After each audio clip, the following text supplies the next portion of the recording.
Hello everyone, it's Friday night and it is Weekender time once more. And we've another packed show of hobby news from across the last 7 days. We take a dose of sci-fi as we head into space with Infinity and Star Wars and crash back down to Earth with some BotWar news. We also plumb the depths of fantasy with Dungeon Saga Origins. As well as all of that, we have an indie that's got tiger's blood and we have a prize. The Fortune and Glory Revised Edition from Flying Frog is available for one lucky viewer if they comment below this video over on tabletop.com. Just be lucky. Otherwise, sit back and relax because your weekend starts here.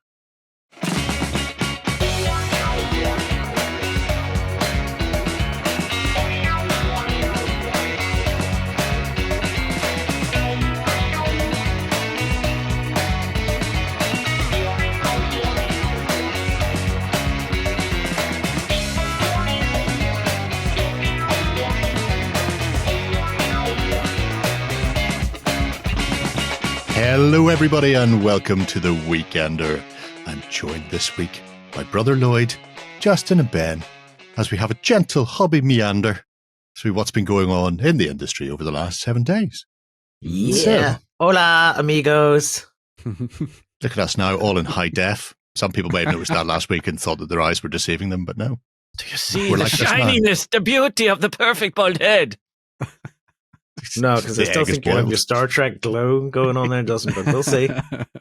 There's a lot of Abrams lens flare kicking off. That's true. Yes. Yeah. But, Well, I guess I'm at least the brightest of the bunch. Oh, there you go. well, Be- you know, be the only time, but there we go. what's the one? Oh, shot Self-praise fired. is no praise. That's it. Shocking. Here, Absolutely Jerry. shocking stuff. Our rooms must face the same direction. Look at the light. Well, Wow. what people don't know is I'm just opposite you. I mean, you know, just set up I very don't, cleverly in the I studio. don't get a window. You don't need a window. There's nothing outside that building you want to see. Unless it's the scrapyard. Anyway, we're Vitamin D digressing quite deficiency badly and we've not even started yet. Oh, this But- is clearly what everyone's here for, the waffle. Hmm. The comments lead me to believe that that is incorrect. And I'll look at those later on and see exactly how incorrect we were. Before we kick into the show proper, obviously the prize this week is that massive Fortune and Glory box. If people have yes. not seen it, we actually have a Let's Play out where Shay, Justin, John and myself run about the world being glorious treasure hunters and attempting In to a stop cooperative the game, I think it wasn't it? Yeah. trying to stop the mob from doing whatever it was they were up to in that temple, where we discovered various things. We mostly discovered that John's very bad at maintaining one rule in his head. Sneak seemed to baffle him every time, and he was the only one sneaking. But anyway, I'll leave you to go and have a watch of that. It's a cracking game, though, and because it can play up to 8 players, great party game as well, if you've got a big Yeah. group of people kicking around. Yeah. So The thing I'll say is it's actually a board game that John likes, so there's your recommendation right there, because he Oh, does there not you like go. board games. Which way are we going this week? Are they commenting here or commenting on Tabletop commenting website? over on tabletops.com, because I like to keep the body guessing, which confuses people quite a lot. But it does my heart good. So yes, if you've not checked it out, it's a great 1930s treasure hunter game. A lot of fun, building your own little stories as you go along. And if you want to win that, get over to OTT and comment there. It Right. belongs in a museum. It's like everything else. Not the Museum of the Country of Origin, though. Yes, They're the worst museums. it has been appropriated for safekeeping. Exactly. Right. We will, of course, start the weekend properly with our indie of the week. And this week, we're going all modern warfare with tabletop skirmish games. Now, I did hint at this a couple of weeks ago when we were looking at the modern miniatures, that this was the reason behind that. I just Right. had to wait on Amazon actually delivering my rules. Okay. Yeah, so I could see it, which they still haven't done because they are just the absolute worst. But Tabletop Skirmish Games is a fascinating collection of war games. Now, there's actually a few different ones. The one we're mostly going to be focusing on is Rogue Warriors. and some of its expansions and the like. But we'll probably have a look at some of the other things that are on the website as well, just to give it a proper showcase. Interesting thing about these games is they are low model count, like super low. Mm-hmm. You build a team of 4. So you have your groups of specialists, whether they're Navy SEALs, Army Ranger, SAS, whatever it happens to be. You've got different sort of expertise groups, concepts, if you will. So counterinsurgency, counterterrorism, hostage taking or liberating, depending on what side of the field you happen to be playing on. And within that, you have various specialists that you can recruit in. So you can build and tailor your team to the scenario or mission that you're playing, which is really interesting because we have the whole PDF here. Jerry, do you want me showing this off? Yes, feel free. The small 4-man team means ideally what you want to do is take a expertise, a mission team appropriate to the mission you're playing, and then take the specialists that you think will help you complete that. Now, in a lot of games, people spam, snipers are best, therefore I will take 3 snipers. There's nothing saying you can't do that, but you may find that you're not best placed to complete whatever mission you happen to be doing. You'll never get to the hostages and get out if you do that. So, and the way the book is broken down, as you see in there, the mission sort of aspects. There's a lot of narrative that Lee crafts into his games, into all of them. That there's like 4 pages of areas, theaters that you may be actually operating in, from mountainous regions to wherever, and underneath there's like 2 points going, well, these are concepts for mission games that you can play. So there's a good constructive direction within the game itself, because it's so heavily narrative based. You would think that it would be sort of prescriptive, but there's some great pieces in here. And the system itself is shockingly simple to put together. So, D6 game, 1s are always foo bars, 6s are always successes. Your target number is always a 4+. Mm-hmm. Hey, I like that. You modify the dice roll. So if you roll a 3 when you're shooting, Lloyd, and you're in half range, you'd get a +1. So that's you on your 4. That's a success. If you'd aimed, that would be up to 5. So, successy. But if they're behind heavy cover, pulls you back down to a 3 miss. Mm-hmm. So you only have to modify, and there's only there's only 5 modifiers, like heavy and light cover, aiming, half range, and I think there's one other. But I liked that really, they really made simple. cover really, really simple as well. Yeah. It was very much like, can you see a little bit of the model? Easy. Is it completely covered by like a head or something? Well, it was really much harder to kind of make it so it was very easier to sort of like line up exactly what you're doing at a particular moment. So, What am I looking at here? Scenario layouts? Deployments. Deployment zones. Yeah. There are a full alphabet's worth of deployment zones from Alpha through to Zulu, plus a dose of additional ones, which are the alpha tables later on. So you can see there a huge amount of options within your deployments. It plays on a 3x3 ordinarily. We'll look at something with Tiger Blood that's a bit different later on. But I like just the cleanness of the concept and the design, including things like mission design as well. So it gives you an idea of, there's some missions in there that you can go in and start playing, but designing your own missions after the fact is very, very simple indeed, which is great, because when you're playing a narrative game or even a series of games, you want to be in a position where you can easily adapt, and having a rule set that's very light and flexible means that you can sort of lean into the actual scenario missions that you're playing. It is alternative activation with a little twist, which is really cute, which is every time you go to activate a model, you roll a d6, and on a 1, your opponent gets to choose what model is being activated instead. So when you've got that's that the sniper unfortunate shot idea. beautifully lined up and you're thinking, I'm going to turn his head into a canoe, and then you roll that one, and then you end up having to, use somebody who's behind the back of a building a mile away, and all they're going to do is run for a turn. Now they're completely out of position. It throws really a great nice sort bit of of like Hollywood twist to it. Yeah. Yeah. a nice bit of fog and friction as well. You can never be 100% certain that you are going to definitely get the model you want to activate when you want to activate it, which means you really have to plan not just what you want to do with specific models, but what all of your team are doing. Where are they going? How do you complete the mission? If you're forced to suddenly activate somebody that you weren't expecting, can they still be effective for your end goal? Or if you're desperately trying to get someone into cover and you can't activate them now, they're going to stay out there in the middle of nowhere while I get at least another shot at them. Yeah.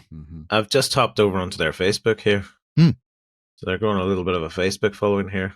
I see lots of people posting about their finding models to use what they're up to. like that. Here's someone doing G.I. Joe. That would be Adam. Yes. Adam is a bit of a legend. In fact, I've actually got some of Adam's stuff to talk about whenever we hit Tiger Blood as well. But because you're playing this one down here. Carry on, Jay. I'm going to find one. Because you're playing in such a tight space in the majority of times, it allows you to really go to town with your setup as well. Ooh, Scarbox ban that stuff. Well, you want to see a setup? Where do you see this one? Look at this. Oh, cargo ship. Oh, going a little bit Captain America. Yeah. And this is a prime example. So there's a mission in Tiger Blood that is set on a 6x3 table on a cargo ship, obviously massive. Not everybody is going to want to or have the time to put together a massive 6-foot-long cargo ship. If you can open the links I sent you of the images, you'll see what Adam has done, which is absolute genius, especially for games like this where you might just be playing on a cargo ship once, or doing a hostage rescue on an airplane in an airport once, and building a massive plane, expensive, time-consuming. However, via the medium of wood, matchsticks, lollipop sticks, and wooden blocks, you can do this. You too can have a big cargo ship. I absolutely love this. Because it just looks like a tactical map. It looks like, which I think is really cool. Yeah. Just spray it all green. It's like one of those training layouts of a fake town. Yes. Yeah. But, like a killbox, whatever they call it. Which makes perfect sense because, if they are going to be doing a specific mission, your team's probably going to be in one of those towns training for weeks on end. So for people worried about building a narrative campaign and having to have every bit of kit that you need for a table, this week we're going to be in maximum security jail, and next week the campaign's going to move us to blah and blah and blah. I go, well, that gets very expensive very quickly. Kids building blocks, sandbags, bit of Lego. Those are bits of wall or dockside rubbly and stuff like that. Difficult training. So that's your peer. The thing that's really cool about I like his mat. Yeah, his carpet's really cool. The thing that's really good about this as well is that it plays really nicely into, as you're saying, like, because it could be so varied. Like there's like was it a D66 chart of locations and missions and objectives and everything else. So if you use that and then just be like, right, I now just know how many lollipop sticks I need to use. I mean, away you go.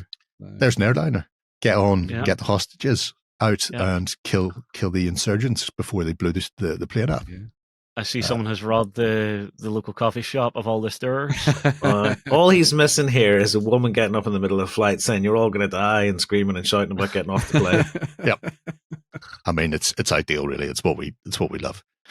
So the core system then is the Warriors book, but Lee's been doing a lot of stuff in the background and has a lot planned as well, because it's a modern system, but modern theoretically is anything from sort of World War II onwards. The Tiger Blood book is a homage to everybody's favorite lunatic, Charlie, and Mr. Sheen's seminal 1990 film, Navy SEALs, which if people haven't seen it, by the way, they really should. I watched the trailer for it immediately after you. Did you? Well, you've never seen Navy SEALs? Oh my God. But my God, it looks fun. So. Oh, it's 100% the sort of fun 80s/90s action romp that you don't really see these days. Yeah. My own particular favorite is near the end when Michael Biehn is about to get killed by somebody and he's on his throat mic. The sniper in the team is nicknamed God. It's like, God, can you hear me? And the guy's going, your God cannot help you now. And then, bam. Beautiful, absolutely beautiful.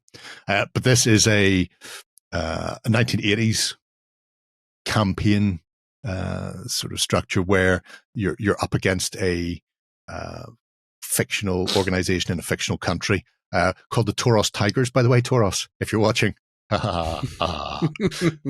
so again, you're putting together your elite team to fight their way through the specific missions. Submarines. The artwork in this, I think, is all done by his brother Nicholas.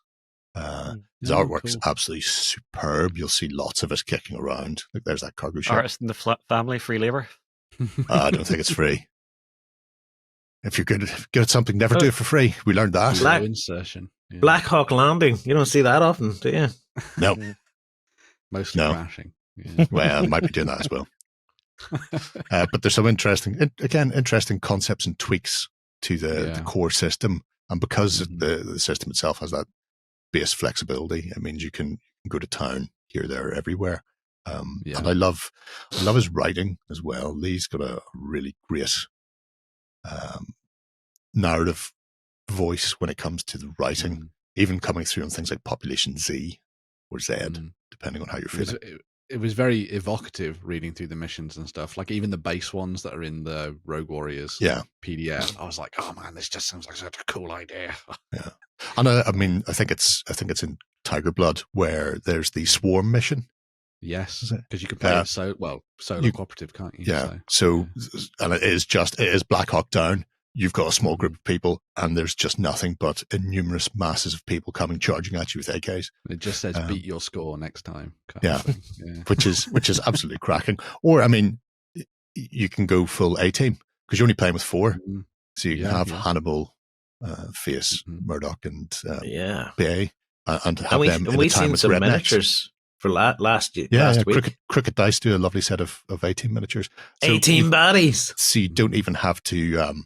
You don't even have to go fully historically / fictionally accurate. You know, you can just lean into the fact that as a 4-man team getting in there and doing the mission. The last PDF you have there, Lloyd, is SOE work, the Ministry of Intelligent Warfare, of which there's a film coming out shortly. There is a film, Mr. Henry Cavill. So. See, you say Henry Cavill because you're young. I say Kerry Ellis because I'm old and Princess Bride. Who also, by the way, I think he's playing his grandfather in the film. No, and I've seen an interview with him. Character is like, I've seen him in the trailers and stuff. Well, he talked to his grandfather before he passed, and all sorts of things. But wherever he was in the, who's playing his grandfather? Henry Cavill? No, Kerry Ellis. Was that a bloke? Yes. I hate you so much. So, or if he's not playing his grandfather, he's playing his superior officer of World War II. Yeah, and he's going through the guy's diary. He's going through his diary and he's going, when he was preparing for the role, it's like, he met my grandfather for lunch on this day, and then like 2 days later, he met my great uncle at the club. Have to. Who are we talking about? Have you seen The Princess Bride or Robin Hood Men in Tights or The Pentagon Papers? Or I believe one of the Saw films. Yes. Right, yes, he is the main guy in that. He is. Right. Oh, he's the blonde dude. Yes. Mm-hmm. Now Lloyd knows.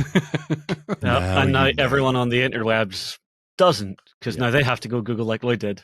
No, they don't. I think you'll find everybody knows him. Anyway, you're distracting me, Mr. Man. So the let me fix this all for you. There you go. Ungentlemanly Warriors book. Ta-da! Yeah. Ooh. That's him. Ooh. Is a World War II solo campaign. So it introduces both a 10-man platoon rather than a 4-man, and the ongoing narrative to stop Project Leviathan, I think it is, and the Nazi Black Shield. It's got submarine bases. Yes, it has submarine bases in it, and for that I am 100% on board. This may surprise you. Phase. That's cool. Well, this is the solo system. The nice thing is you could use this in regular Rogue Warriors as well if you wanted to take it beyond just playing Swarm mode, which I think is a really nice touch. So 100%. So this, even though it's a narrative campaign set for World War II, the core solo AI mechanics from the back of it all work perfectly with the core system because, it's compatible both ways. So you can start doing your solo campaigns in 1980s or the 2000s or whatever happens to be. And again, Arthur Sinclair and friends are a lot of fun. I will say there is a guerrilla fighter called Liam O'Sullivan who, I'm not saying he sets a lot of car bombs and runs off, but he disrupts the area with his guerrilla tactics, causing mayhem and a loss of morale. And for that, playing to type. Oh, I absolutely adore it. What about all these other books? Are these all the same game system? Some are coming, some are planned. Actually, they're all planned. The only ones out at the moment currently are the first 3, but there are additional things on the website. So if you can bounce over to the website, when you pick up the books, there are sort of ongoing campaigns, narratives, one-shots, and additional characters for most of the games that are being added sequentially as time goes on. There's a lot of plans that have already been baked in here. So you can see Rogue Warriors is the first one there, which is where we are. But if you scroll down a bit, you'll see some of the additional PDFs for it. So they new prompts and all bit further. Things. Yeah, there we go. Further. So mission prompts, Silent Thunder, Make It Rain as one-shot games. So little additional missions are constantly being added, which is nice. If you go to Warrior of the Week, this is nice. This has only just started in collaboration with Hayland Terrain. Hayland are the guy who picked up the Studio Miniatures range of survivors and stuff. And the plan here is to add a character based on one of their models. You don't have to use their models, but they have a spectacular range of figures that really deserve to have rules for games. And so that's good. So the first one is Indie Bones here.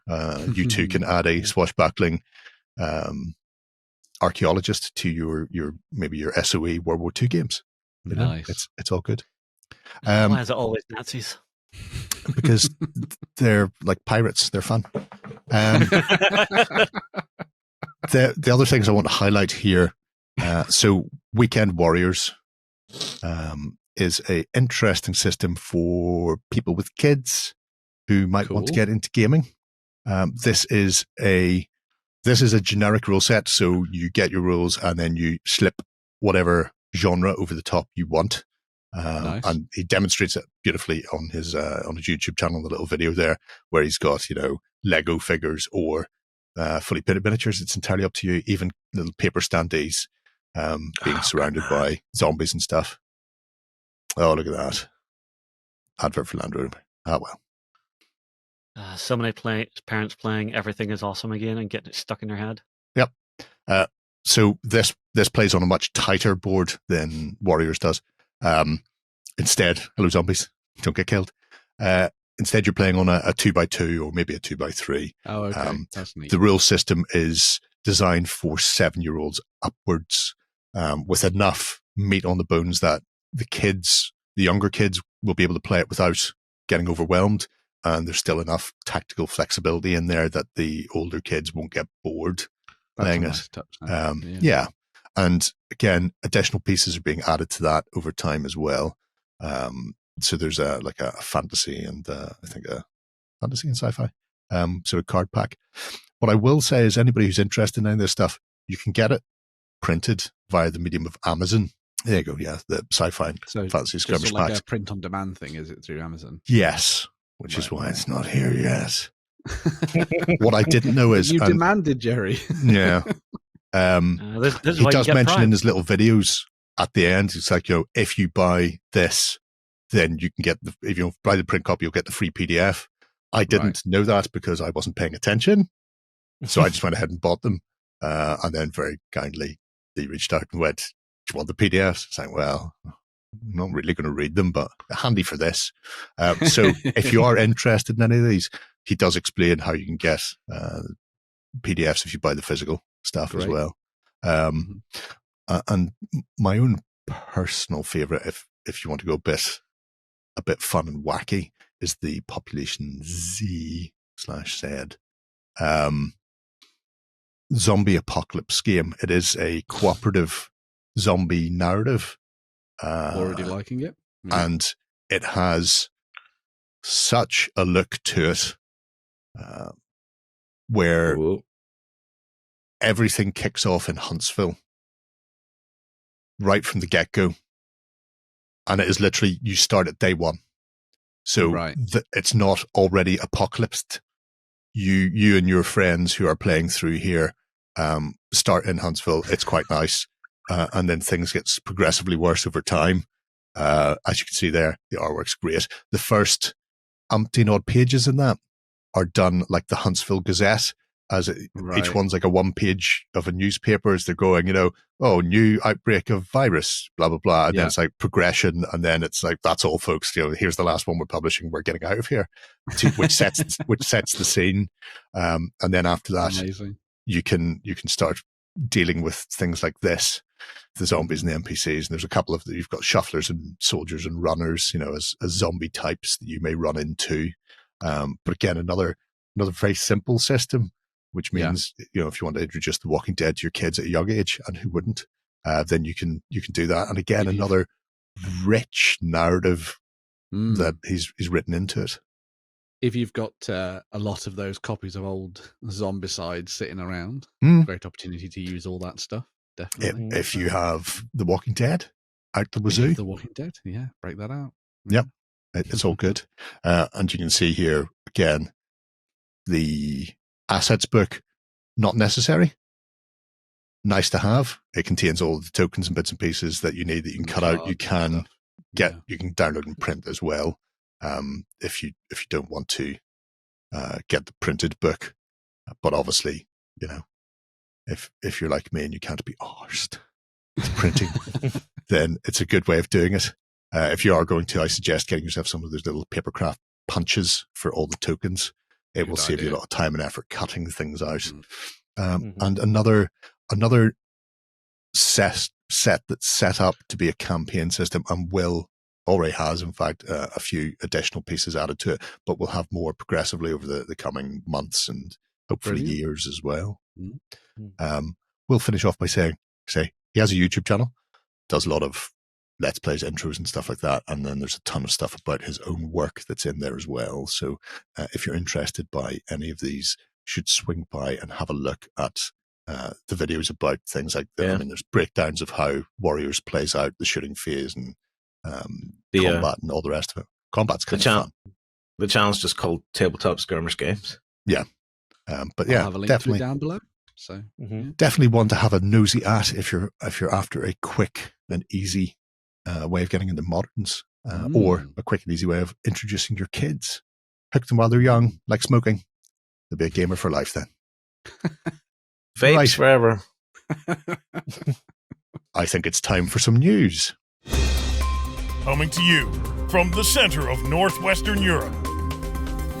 Covering board games, war games, card games, and all that you love. It's the news. All right, everybody, we're back, and it's time for some news. And we're going to be kicking things off with one of my favorite games. It even has its own theme song. It is, of course, BotWar. BotWar. War. And the news from Traders Galaxy that BotWar 3 is coming later this year. It's so good. As you would say. BotWar 3 already? Yeah. Yeah. Is there anyone still waiting on BotWar 2 and 1? You're still kaijuing away in the background, Lloyd, aren't you? So, for people who are unaware, which is quite frankly appalling. BotWar is an alternative 1980s, leaning heavily into popular culture of the time. So you have giant stompy bots have arrived on Earth via the medium of a code. That code is really in disguise. a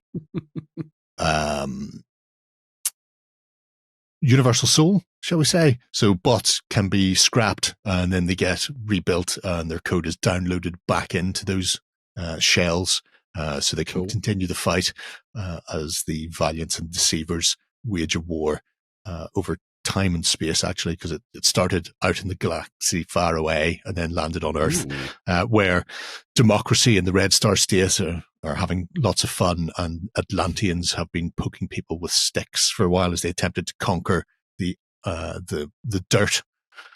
Fed up with humanity dumping stuff into the sea, the Atlanteans came up from below and would have won too if it hadn't been for the pesky Valiants who landed. So this 3rd edition is a cleanup and tweakage. It will come with a new starter set, which you can see some of the stuff there. What Lloyd is Are these bots from the starter set? These are the new starter set bots, yeah. So the Valiants are going to be the Golden Lion. The Golden Lion. Which is like a sub, and they introduced sub-factions where it tweaked and changed how things kind of work.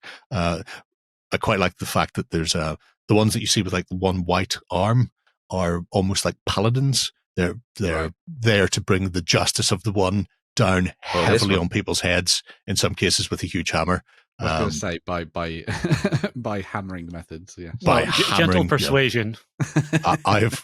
I've seen the light of the one, and I'm here to bring you to it, whether you want to or not, and I will do it by absolutely battering 7 bells out of you. So it's a 10 mil game, which means that the bots are obviously huge in comparison to tiny humanity, which you do get to see running around the place, sometimes in cars, sometimes in little squads of bases that could be stepped on very easily if there's a giant bot around, just saying. But the main rules will be very familiar to people who've played previous editions. Got some let's plays. Yeah, only small tweaks here and there are required. Nice touch is that the new box set, which is I think coming in June, and the pre-orders are going to be very shortly up for it. Yeah, pre-orders in June, and then it'll come afterwards, apparently. So the early. The 2 factions in here won't just contain the cards for the models like previous edition. It will contain the full faction decks, which is nice because there are alternative bots, shall we put it like that? So sometimes one sculpt might have a couple of different stat lines depending on whether it's, this bot or that bot. And so with a paint job change, you can play them in multiple ways. Having the full faction deck available from the start means you can also look for what you want to pick up to strengthen your You can bottage. army build straight away. Yeah. Army build when straight did you away. say this come in June? Pre-orders in June. So what delivery after that would be what? Normally he tries to do it within a couple of months. So when I got the new Red Star State dinosaur stuff, it was I think 2 months, 2 to 3. That was a big pre-order. That was like a whole faction dump in one go. He may have timed this just right if he's trying to coincide it with Transformers 1, the movie. Because it's released in September. The new buddy robot movie. Yeah. Right. Where Optimus Prime isn't yet Optimus Prime and Megatron isn't yet Megatron. It's a I think Jerry looks like he's about to have an aneurysm. This one, I'll show it to you. No. Where do you see it? Don't feel like you have I'll to. show it to you. I was going to say, while Lloyd is looking for that, one I of don't the need things that I to. did I've think was got quite it. good is Look at this. because it's just a tweakage of the rules. They've said that the existing stat cards and faction stuff will all be applicable. So if you already have stuff for BotWar, you can just dive in and start playing with the new rules, which is cool. So. Oh God, why? Yeah, I'm just Look, there's around packs and D16. What a crap name, D16. No wonder he changed it to Megatron. Anyway, so yes, if you're interested in playing out some 1980s bot action, you should definitely check out BotWar. I really love it.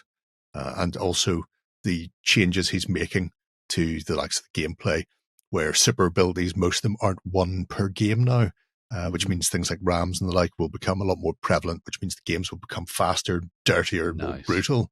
And some of the missions have been changed up. So there's random turn length, but certain missions can only be scored after certain turns. So you may end up playing a 4 to 6 turn game, but you only start scoring on turn 3. So if you do that, I'm just going to wait and try and claim it at the end. You might have waited too long. So it should make things more brutal. The real question is Shay just going to continually throw chucking cars containers at your head and cars? Yeah, probably. However, I've already come up with a way. I'll be basing everything. So all my vehicles will be multi-based with like multiple vehicles per base, and one base counts as a thing. So it's like chucking 3 at once rather than chucking 3 individually and killing me. You got a couple of Let's Plays for this as well. Which give you a very good idea of how the game plays. There's some Atlanteans. Go team, go. Surely you'll want to make new ones for the new edition. Even though those are Mud Warriors. Well, yeah, I will, but it's not out yet. I don't have it. So if people want to see what it plays like, the only thing they can do is look at now. Time is linear. This seems like a perfect opportunity, Lloyd, for you to get those models out of storage and start painting them. But I just got some models out of storage from last year and started painting those instead. Different things. I only have so many hands. Let me just point out, though, that I've got some Beastmasters that I haven't done anything with that you could have as well. And so the hoarding continues. Yeah. Let me just point out, obviously this has nothing to do with Transformer. It's just if you like bot loving, If you like bot loving. I've not just bots. And if you grew up looking at any of the 80s TV shows or cartoons, you will see homages throughout. So you'll see Fall Guy, the proper one, not that terrible remake. You'll see Kit. You'll see things that are not dissimilar to stuff from Mask and Centurions, and there's all sorts of little bits sprinkled in there, and then a good healthy America versus Russia Cold War-ishness, except with massive Cold War gone hot with dinosaurs and kaiju. Have we mentioned the aliens? We haven't. There's just so much going on. Yeah, definitely worth checking out if you love your bots. Very right. Nice. Speaking of bots, one of the best ones ever comes from Star Wars. It is, of course, the Gonk. But unfortunately, they're not releasing him. What are they releasing, Ben? There is a wee little Gonk, but yes, some big previews. Obviously, last weekend was Star Wars Day, May the 4th, and Return of the 5th, and that meant that Atomic Mass Games previewed a whole bunch of different bits and pieces for both Shatterpoint and Legion. Starting off with a whole bunch. They previewed 3 things. Yeah, that's more than normal. It's more than 2, which is a couple. Guys. Yeah, exactly. So the first one of the sets that will be available to pre-order later in the year is based on A New Hope, and it is called This Is Some Rescue. And this is a new set that features Luke Skywalker. That's it. Traditionally short for a Stormtrooper, alongside Han Solo, Chewbacca, with a little Gonk droid at the bottom. You can see it. That's not a mouse droid. Mouse droid, sorry, yes, mouse droid. Get in there, I don't care what you smell. Why so many foots on random things? Because that's heroic. And then you also have Princess Leia with her blaster at the ready, which is looking very cool indeed. I think it's going to be a great kit for people who. They really should have just done Han Solo just at the console desk, just blowing everything up. We're all fine here. How are you? Boring conversation. Anyway. That would be cool. Yeah. You just need a trash compactor and away you go. But yeah, very cool stuff. A really nice little set there. Very good sort of vignette. I think what's quite nice about the stuff that we're seeing for Shatterpoint in particular is that it's allowing them to capture these really cool moments from all the different films. And I was thinking about ones that I'd be really excited to see. And I know a lot of people don't necessarily like Phantom Menace, etc. What? Why wouldn't you like it? But kids love politics. Imagine if they did a set which was Obi-Wan and Qui-Gon at that moment in the hangar bay when Darth Maul first comes through the door and he does the double lightsaber thing, and just do that as a fun little set. I think that'd be really nice. So that's the one where Padme takes all the soldiers and we'll go the long way around. Yeah. It just leaves them to die, essentially. She killed Qui-Gon. You just die, Qui-Gon, yeah. I'm glad you're dead, they haven't Padme. made that. They haven't made that. They haven't made that. It should be the bit though where he's cutting the guy, he's killing the guy. That should be it. And Obi-Wan's trapped behind the light. Oh, wall thing.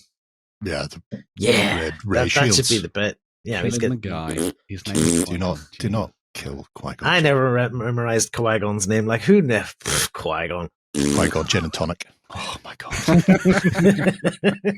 He's got a certain special set of skills. I'm not saying that the two best You can't do the Jedi music. ever were both from Northern Ireland, but Qui-Gon Jinn, Balen Skull. Just saying. There you go. Yeah, sorted. When it comes to more Shatterpoint bits and pieces, we saw a couple of additional sets announced over the course of the week. These are And based you around... and Scottish. What? Yes. Oh, it's all Celts together. I have to have Celtic blood to be a good Jedi. Anyway, on point. It's like Highlander. Next, it'll be Spanish. But yes, Shatterpoint, more stuff for Rebels this time around, based on the cartoon series, and obviously the characters a lot of people will know from the Balen Skull / Ahsoka show, or Balen Skull show, as Jerry would refer to it. The first of these sets is Stronger Than Fear. This contains miniatures for Kanan Jarrus, who's freaking badass. Ezra Bridger, also a badass, and Zeb, equally a badass. You've also then you can then twin this set with the Make the Impossible Possible set, which contains Hera Syndulla with a good ass, Sabine Wren and Chopper. I remember the memes. But yes, a really nice little set of miniatures for those people who want to dive into bringing the Rebels crew to life on the tabletop. We've even got Chopper, which is just fantastic. And yeah, as you can see, lovely miniatures once again. What the flip? No Lloyd shots? No Lloyd shots yet. I mean, they don't even do that. They don't even do it on the packaging shots, unfortunately, Lloyd. So yeah, I don't think they wanted to revive the memes. Yeah. And then last but not least, the Bad Batch have been available previously they will be available for Shatterpoint, so you'll be able to use them in that slightly larger 40mm scale for your games. But they're also going to be doing a 28mm set for use in Star Wars Legion. It's not dead yet, Jerry. Don't worry. So this set will give you Hunter, Wrecker, Crosshair, Tech, and Echo. Plus, you'll also get miniatures for Omega as well. And they'll be available to be used alongside the Rebels faction in Star Wars Legion. And obviously, they're slightly more mercenary than that, but obviously they're all sort of helping. But apparently, like down the dark side. Star Wars Legion's the best. That's what you were getting. Really like Star Wars. That's Legion. what you were getting told in the comments of your Star Wars Day post. You're like, you've missed Star Wars Legion, the best game. Yeah. How can you do that? Star Wars Legion's fantastic. I really like it. I mean, it's no West End Games D6 system. But not many things are. Well, you can yeah, use your Legion models with that, mind you. So yeah, very true. Yeah, but, go ahead, kids. Yeah, some really nice stuff there for Star Wars Shatterpoint and Legion coming out over the next couple of months. I believe the Rebel sets and the Bad Batch is coming sort of like June, July. And then I'd reckon that the previous set, so the stuff from The New Hope, will come fairly soon after that. Imagine we're going to see a lot more stuff coming out around the Gen Con period as well, I would guess. So keep an eye out for more. Very cool. Yeah. Very, very cool. Now, Warlord are up to some World War II action. You can't call him Warlord. That's their name, Warlord Games. You are right, Jerry. So Warlord have been working away to bring out some new plastics for us. And I believe it's the US Rangers. So you've got a box set that's going to give you 30 plastic miniatures with all of the different weapons that they would have been using around the D-Day period. So you'll have everything from your classic M1 Grands, your Thompson submachine guns, right all the way down to your Bangalores if you're Tom Hanks on the beach needing to blow your way through a sandbar. So overall, really nice kit. It's something that's really nice because we're coming up on a big celebration for D-Day. So another one of the anniversaries is coming very soon. And having these guys who were storming Point Tohaa being added into your force is really, really nice to be able to have. Any thoughts from anyone else? Is this the Bangalore here? Yes. Is this the big lot of stick things? Yeah, remember watching Saving Private Ryan's? Yeah, where they turn into like chimney cleaners, but with mines on the end. That's the one. Yeah, basically trying to blast their way through to actually get their way up and into German positions. Don't take your helmet off. Yeah. But yeah, it's a really nice little set. One of the nice things that they've added in for this as well, as you were saying, sort of referencing Saving Private Ryan there, they actually do have a set of heads based on the characters from that. So if you do want to bring those characters to life on the tabletop, you can do, which I think is quite a little nice bonus. Over on their web store. They don't show the heads off specifically, I don't believe. But the other thing that's quite cool, obviously these guys are great for like D-Day and things, but I didn't realize that they fought all over the place. So they were in North Africa, Italy, and all that kind of thing as well. So you've got effectively a unit that could be used for a whole range of different theaters of war, effectively. I think it's quite cool.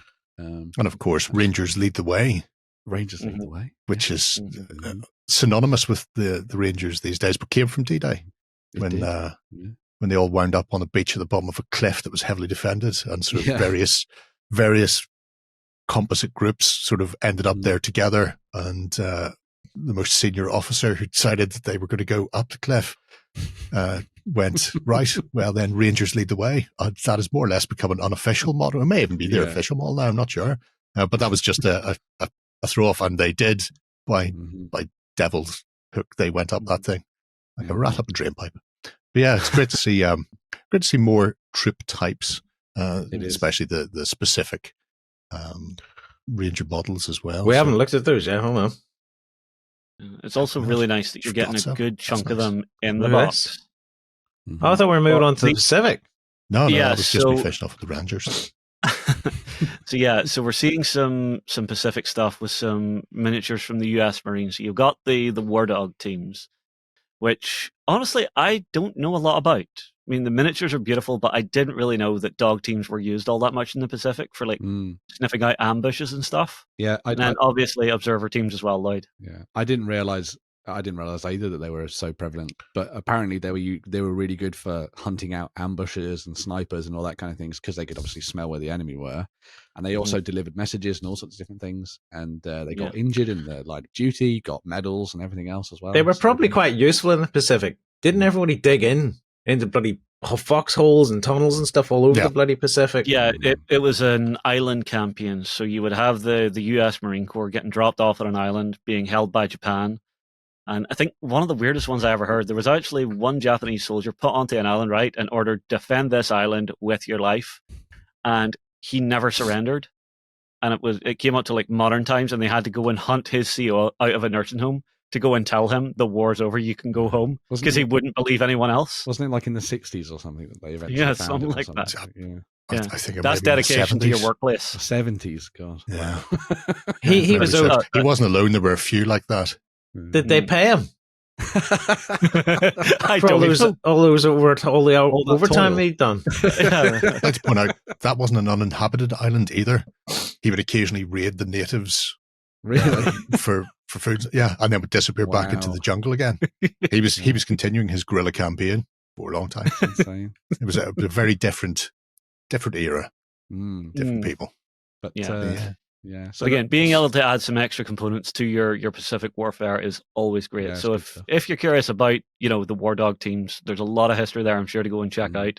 And having that new spotter set, if you're looking to call in some of the big guns, just what you need on the tabletop. Exactly. Especially for the new edition coming later this year. Oh, bolt action. I was going to say, oh yeah, so there's the plastic miniatures from that set, but then the additional teams that we saw for the Marines, they're all metal, yeah. They're all metal as well. So you've got some good choices. Cool. Yeah. Fancy smancy. Right, Ben, take us back to the 80s. That's when BotWar set, Hey! Maybe you could find a use for these guys in some of the spin-off games that Traders Galaxy have been making. Who knows? That's true. But if you are somebody who enjoys the 80s and enjoys a little bit of 7TV, there's some new stuff from Crooked Dice. There is a whole host of different releases. This was just some of them I picked out. There are more that are over to check out on their website. But we'll start off with some sort of hotshot action cops that you might want to use in your games. So if you want to be hanging out down by the boardwalk and the docks, you've got your yacht cops, of course. Looking very cool.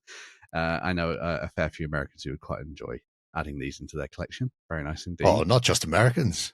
Well, you're too young to remember. Everybody, yeah, you're too young to remember. But this was seminal TV viewing.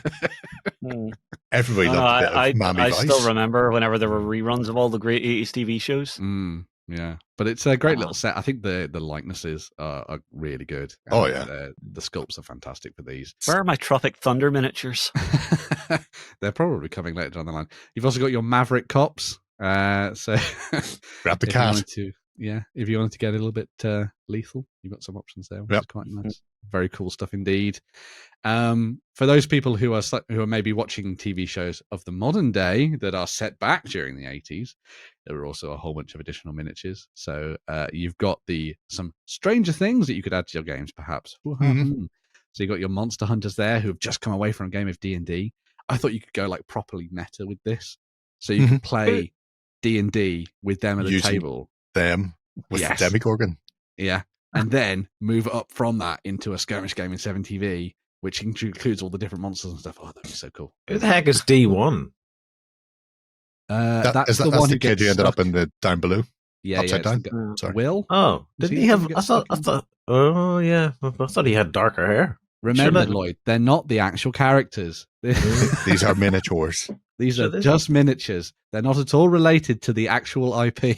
they are representatives only. But if you are looking for some more characters to play out some of those particular encounters on the tabletop, you do have the psychic rivals. So if you wanted to throw them into some games, you do have the options there as well, which is very cool. 12T.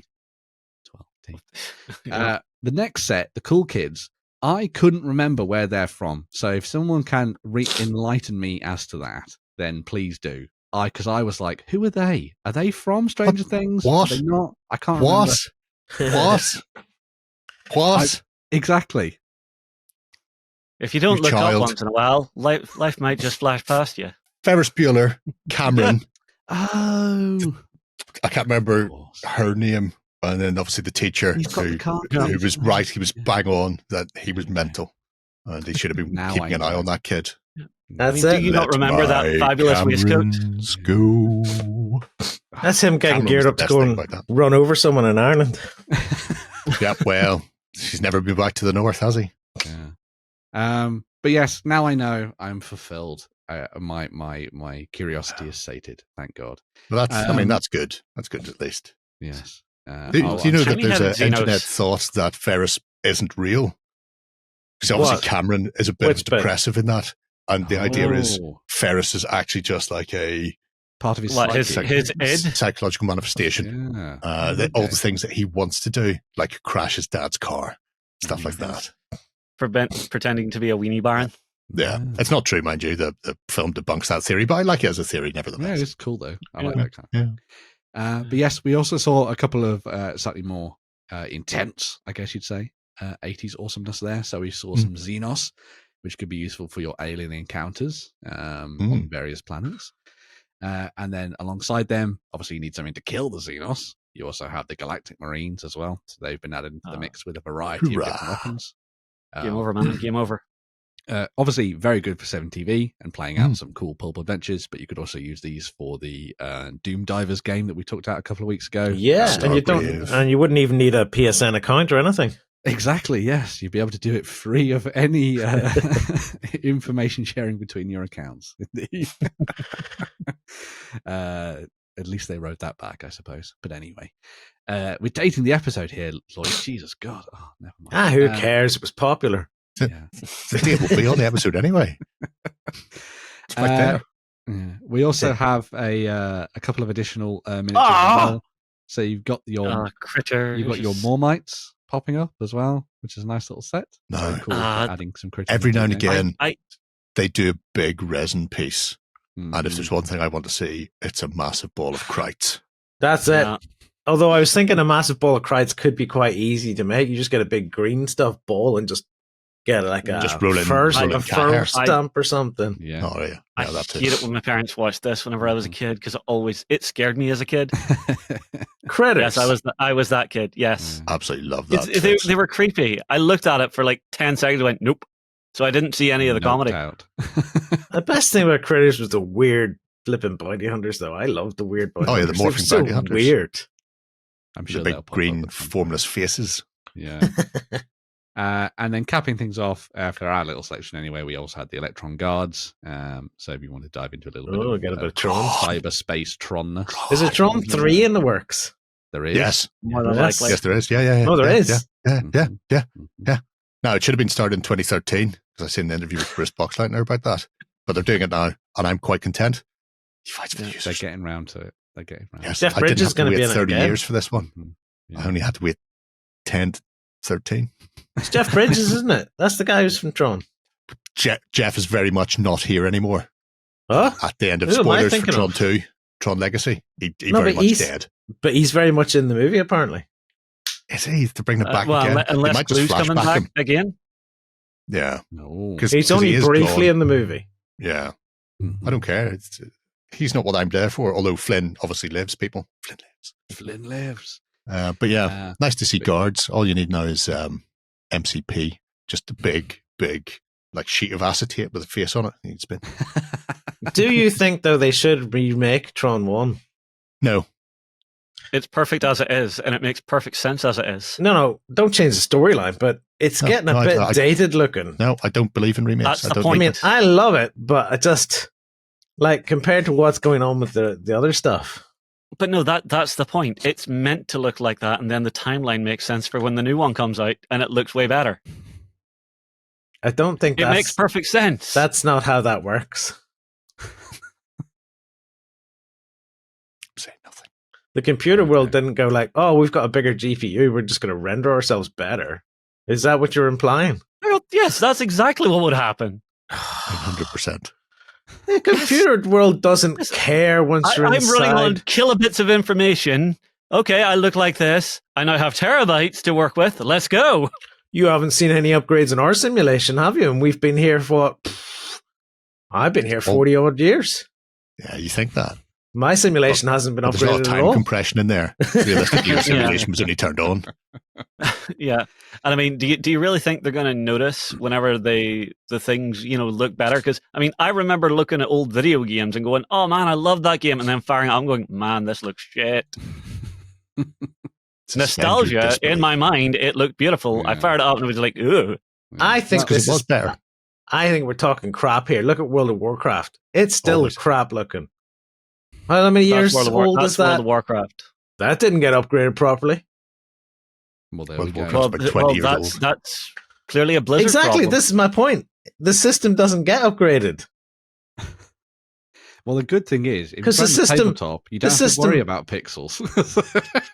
He locked the system off. How does it get upgraded? Evolution, man. Let's move on.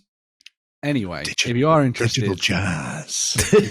if you are interested in checking out more of their releases, they do have loads of them over on their web store for the month of May. There's loads of additional bits and pieces in there that you can dive in and check out and see what you like for building all sorts of different scenarios in 17 and beyond. Mm-hmm. So, yeah, there's the cool stuff. I'm looking at it and not sharing. Oh, this gets shared. Hold on. What are you looking at? Oh dear. What are you up to? Oh dear, dear. Where has the world gone? Oh, look at these cool things. Oh, we can't. Can't make me. Unless there's a Tron model. Is there a Tron model and a Cora model? No. Crimson Contessa in the coach. Of course, Lloyd went for the coach. What? And the dancing Deadite. Yes, very good. Yeah, how come we missed these things in our update? Thrilling. Because there's only so many things I can put in before people stop reading. So, man's got a point. Exactly. Right. Speaking of nostalgia hit, Mantic have gone full Ronnie Renton with Dungeon Saga Origins.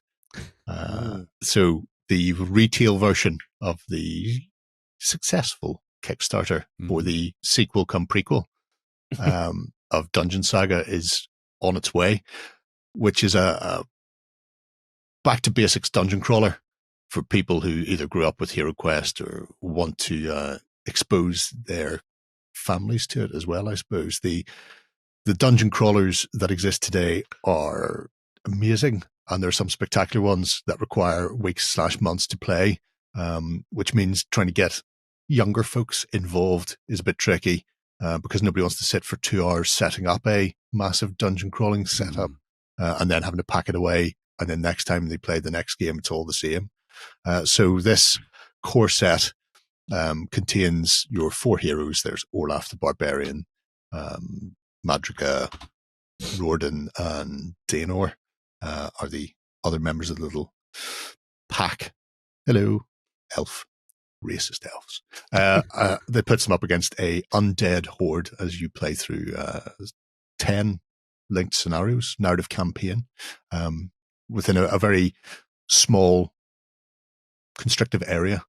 So the idea was to have a game that plays like a modern dungeon crawler, has all the stuff that people have enjoyed and progression within gaming design, but still have it to be as simple as quick to play and set up and break down as it could be. Mm-hmm. So they've done that alongside these absolutely awesome sculpts. I want a couple of hordes of those for Kings of War because those zombie trolls are magnificent. I can see people doing that. Yeah. 100%. What's the material they're using?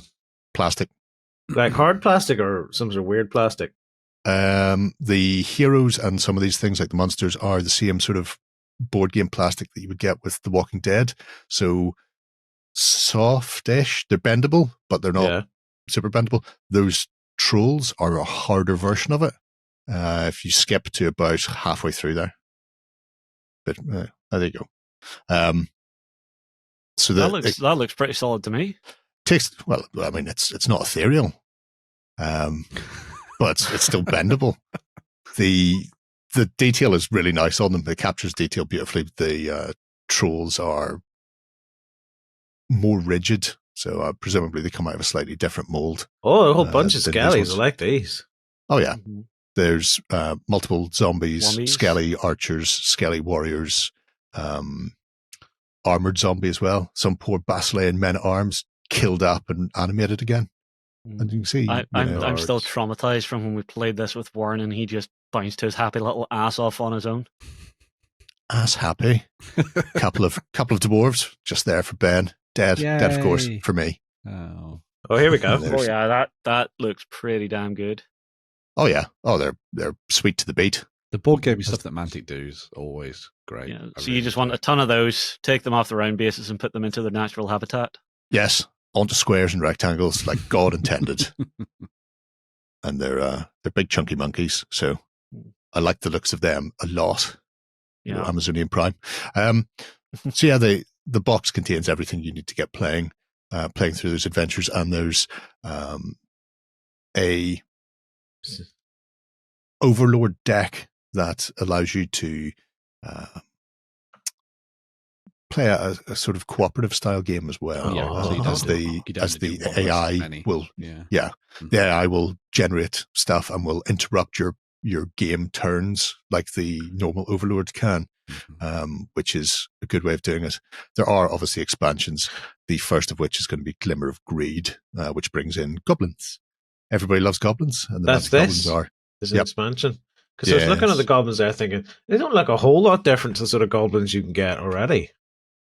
No, the only difference is they are pre-built or one piece as opposed to multi-part plastics. So these are, again, soft plastics. So you've got sniffs, which are your archers. You've got a Bang It there, who's the guy with the rockets on his back and a massive explosive in his hand. The guy with the massive sword, who's almost tipping backwards, is a Lugget, the biggest, strongest, bravest, and most bashing of all goblins. And then you've got scumbag goblins and some mob beasts as well to set on people. The way the game... Are any of these any use to you though outside of Dungeon Saga? Like in Christ, Kings yes, of War? They all go into my Vanguard / Kings of War army. Don't worry, I ordered extra when I backed the Kickstarter. I've got loads. Because some of these, I mean, like the Bang It is just a plastic version of the resin Bang It model. Right. Yeah. But means I'm not having to spend resin prices. So yeah, they are corking. But the game itself has a narrative progression for all of them where you get gold. Gold can be used to get good, as they say, either buying equipment or buying upgrades to your characters so you make them better. You give them new feats or new abilities, which means you can play through the narrative like that, watching your team grow and grow as you go. Or you can play one-offs, and there's little sort of caveat box at the top that goes, if you just want to jump straight to scenario 9, then give them like a legendary item each and give them 250 gold to spend on XP and equipment so you can level up to the level that scenario was based. That's cool. Without having to play through the progression. But I mean, if you're going to be getting a game like this, unless you're doing it as a one-off for a convention or games club sort of thing, you're going to want to play them in order and just sort of build the narrative up like that. Am I right in saying that the dungeon terrain is no longer in that box? Dungeon terrain was never in that box. Ah, okay. My bad. You get that as a terrain crate, don't you? Yeah. Because I think there's a little flyer in the box. I think there is. You literally pull it out. Here you go. Oh yeah, I do mention. So Mantic's terrain crate is just good, solid terrain pieces. You will need doorways, barricades, walls, tables, stuff like that. So it's all on card tokens, as you would expect from a board game. But if you want to do the sort of 2.5, as Warren calls it, where you drop in the terrain on top table, then you can do that via the medium of terrain crate. Yeah. Mm-hmm. I really liked that the traps, that Dungeon Saga still ties back to that almost first days of Dwarf King's Hold still, where you have the first one, which is all about the undead and dwarves, and then the first expansion is kind of like this really nice kind of spiritual set of that Green Menace one that they did originally. I think that's a really nice little callback to people who have, stayed with Mantic for a really long time and be like, oh, that's really nice that kind of mirrors that back in the day. It's really cool. Yeah. Yeah. And I'm looking forward to seeing where they're going. I know where they're going because I've got it all. You do have it all. You got the Kickstarter, yeah. So. Like I was never not going to do that. But it means we know there are goblins. We know that the Twiglet-kin are coming, and also the Abyssal Dwarves are getting one as well. Yep. But there's also new heroes that will be coming. So whether they come as standalone, just like a little hero pack where you get the hero, their tokens and cards, or whether they're baked into specific expansions, not sure yet, because there's things like human monks, basilean, paladins. They could do it like classic Warhammer Quest. Just have a little pack of heroes. That'd be cool. That's what I'm thinking, because it'd be a really nice way of doing it. So maybe you might not want or need the Abyssal Dwarf expansion, but you're really keen on picking up the monk or whatever. Then being able to grab a hero pack to expand it that would be good. Time will tell. We'll see what direction Mantic take with it. But if you're after a fun dungeon crawling experience, Dungeon Saga Origins is give it a shot. Pretty much. What's the base sizing on that? They are on 25 rounds because they fit into 25mm squares. That's my only disappointing part is the fact that they're not on square bases, but that's simply because of a molding issue. If you put them on a square base, are you going to cut them off? You're forced. Oh yeah, I've already started, mate. Don't worry. There's quite a lot of them before I've been cut off and rebased onto things. People already made a little bit of a fuss about our Let's Play of Ultra the Dead Gods, where we had squares versus rounds on a square table, which was quite interesting. So there we go. There you go. To all those people, I agree. Everything should be on squares, and if it was, my life would be easier. What? But I have a goblin army, and I'm going out of my way to put it on rounds. I hate you so much. Then Jerry just sits there and goes, "You're wrong. I will reject your reality and substitute my own." You'll come to play a game with your goblins against Jerry, and then you'll go to the toilet and you'll come back and you just find them all in the bin. You see, I like putting stuff on rounds. No, because all he'll see is them cut off the bases and put into the 3D movement trays that Lloyd loves. See, because if I put my fantasy armies on rounds, it means nobody's going to mistake them as a Warhammer army. Oh, right. Don't want that. Don't want anybody thinking you got a Warhammer army. What? I think you've got Age of Sigmar instead. Right. Balls, anyway. I haven't thought that through, have I? Oh, wow. No, you haven't. Hexagons. There you go. Hexes. Yeah. Triangular is the way forward. Right. Leaving fantasy behind and taking off into space to see what humanity's up to then, Justin. Yes, so we are seeing some pre-orders coming out of Games Workshop for some new Chaos Space Marines. And one of the things they've done, it confuses me a little bit, but I'm also kind of happy to see it at the same time, is they seem to be doing multiple starter sets for the one army. So you've got 3 boxes or 3 sets with 3 different loadouts of, your Chaos Lords, your Demon Princes and stuff, all like mishmashed together. So it's strange because I'm not exactly sure why, but I'm liking it because you have more options. Also, obviously, you're getting the new Chaos Space Marines Codex, so you've got your standard edition, and then the one with the rather nice artwork on the front, which I'm quite liking the look of that one. And you always get a ribbon. Gotta love a ribbon. Oh, yeah. It's worth the price of admission there, isn't it? The ribbon. Yeah. But I mean, between the 3 sets, they all look pretty reasonable for anyone jumping in because you've got a good mix of forces in them. So what am I supposed to be looking at? This stuff. Oh, here we go. It's further down, yeah. Sorry, this is the main meat of this particular news story for me, so I'm kind of getting ahead of myself. But so in this one, you're seeing a good mixture of stuff. So you've got your Chaos Marines in there, your Legionaries, you've got your Cultists in there, you've got some Possessed in there, and then you've also got the Master of Possession in there. So all pretty good stuff, fun kits to start working with whenever you're just starting out. Then going further down, you get another one with a different type of loadout. So this one, you've got some Chaos Terminators in there, some more Possessed. I think that's actually a new Chaos Lord we're seeing down the front. So brand spanking new there. The only thing I wish is that they didn't always paint them Black Legion. We're getting close-ups of these things now. Oh, well. No, unfortunately. But the Demon Prince you get in this one is one of my favorite kits to work with, just because there's so many options for it. Mm-hmm. You know, and then having one where you've got a bit of fast attack in there, another one you've got some elites in there. So you're getting a few different playstyles out of the same faction. Mm.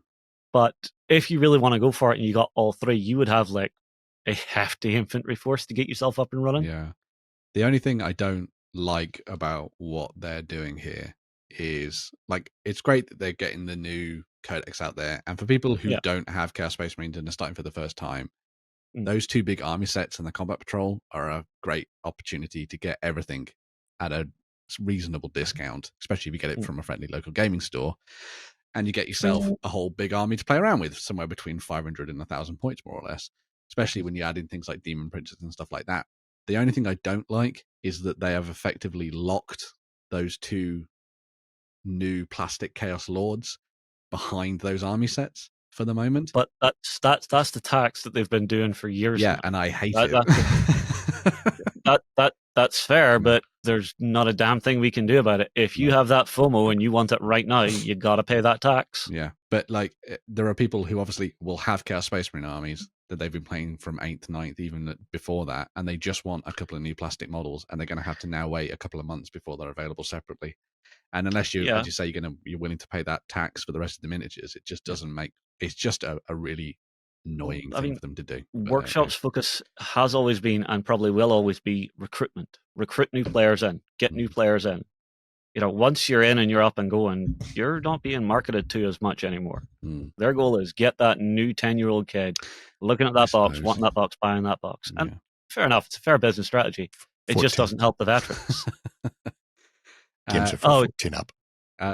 Well, there was also another miniature that we saw there previewed at the end. So that was the Chaos Cultist Firebrand. So that was a model that was previously available as part of Blackstone Fortress as a model in that. That's now available separately as a character, not tied into a box. Oh my god! I thought I'd seen him before, but I assumed it might have been a kill team thing.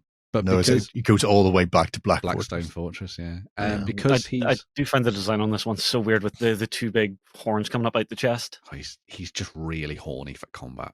Oh, he had to go there. The thing that's quite nice about this, though, is that I think it ties really nicely into the way that they're doing the detachments for the new Chaos Space Marines.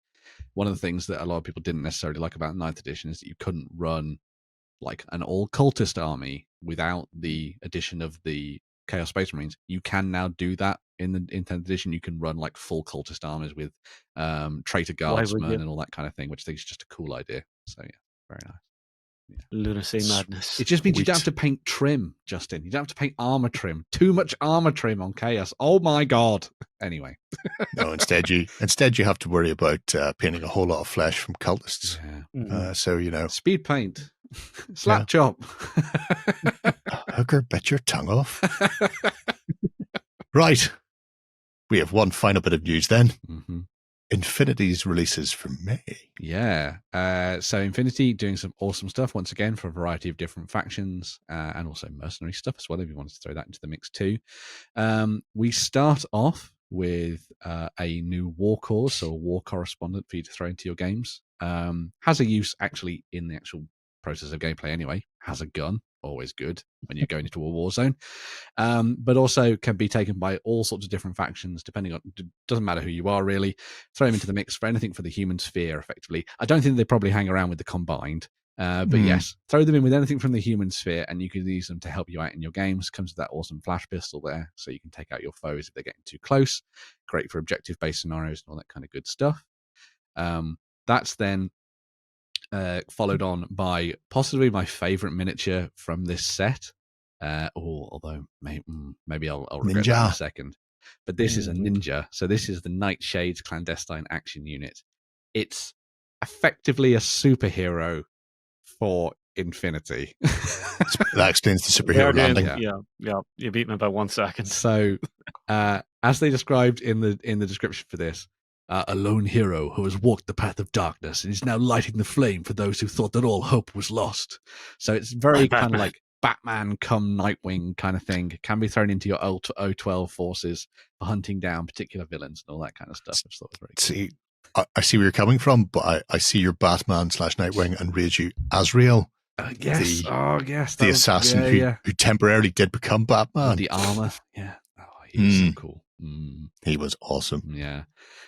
If you prefer taking out your enemies from long range, then yes, you can dive down the Animu hole. Animu? And you can get Atalanta, who's Agema's NCO. Please stop saying that. And comes with a spot bot as well, as you can see there, the little tiny bot by her side. Kitty. Obviously ties back into Atalanta from Greek mythology and stuff. Is it not a bunny? What did I say? Bunny, kitty, it's anime. Looks like a bloody bunny to me. Doesn't look like a kitty. All right. Either way, she'll be springing into games fairly soon. Yeah. It says in the description that she's a really good shot, but I think having the spot bot to help you is kind of cheating. Right. Aimbot is fine in the future. That bot's no good at aiming at scope. Look, right, so the bot says, oh, you're not quite on target. It's got tiny little arms. It can't reach up to help you aim. Look. I think that what you do is you put the gun on top between its ears, and that's your gun rest. Ooh. Or its vision is tied directly to the scope on the gun. That's probably more appropriate. Yeah, that would be far too sensible and technologically. But then why does it have tiny little arms? Because it doesn't need them. Because they wanted it to be cute, so it can be frustrated and can't scratch itself. I'd cut them off. They're not needed. So hang on, you want to make it armless? Yep. An armless bot. Yep. So we've seen stuff for Mercs, we've seen stuff for O12, we've seen stuff for Aleph, and then capping things off, we have a new thing for the Bakunin Observance. Oh my god, this might be the thing that beats Nightshades. Demonic? Yes, so the description of this is, you didn't think demons were real?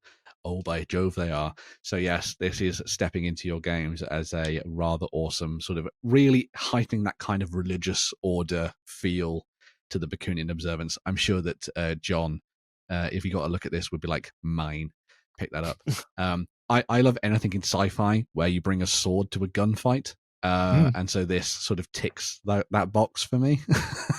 works for Jedi. It works for Jedi, yeah. Absolutely stunning miniature there for people who want to dive into the Bakunin Observance, and brings forward a little bit of sort of brimstone and fire their way. Couple of additional reinforcement packs as well. 2 additional sets for Ariadne. There's Pack Alpha and Pack Beta. Just giving you some ways for you to expand what you already have in your collection. So if you're somebody who's maybe picked up one of the operations packs already, those are good opportunities for you to kind of just fill in a few of the blanks and give yourself a few extra bits and pieces like hackers and specialists and all sorts of different things to help you on your way as you dive into deeper scenarios and things like that as part of the ITS, for example. And then capping things off, we also have a new sectorial pack as well, at least for the May releases. There's a little extra surprise at the bottom. But yes, if you are looking to get started with Aleph, this is a great opportunity for you to just sort of dive in, pick this, and it'll have your fire team ready to go. Effectively just pick from this and away you go. Fantastic. Big boy in front has a glorious beard. He really does. It helps when you're genetically engineered, I think. Yeah. So. That's a surprise then. But Tohaa. This is the surprise. So Tohaa, as Carlos has forever joked, are effectively dead and gone. Yeah. Not really, but there they are. You know, Pokemon and all that kind of good stuff. the Tohaa are going to be coming back for a limited time. What, like limited time as in the models or the whole faction? Oh, we're just going to have are coming back for a limited time. Yeah, the faction is always there. That didn't get broke. The faction's there, you just can't get the minis. So yes, that was what they said in the description. It's the faction that you've always wanted to play, but you can't get the miniatures, and now the miniatures are here, and you will spend your money. Which is a real shame. I think Tohaa is one of the coolest ranges they do. They look really cool. I've got a set of 5 of them just there above Napoleon's battles. But yes, if you are someone who maybe has some gaps in your Tohaa collection, you'll be able to pick them up, as I say, for a limited time. They're going to be available from the 13th of May, and they're going to be sort of made on a sort of made-to-order kind of schedule. So, but as I say, not going to be around forever. So if you are someone who has either missed out on the Tohaa or wants to, as I say, fill some gaps, make sure to come and pick these up and add them into your collection. Sweet.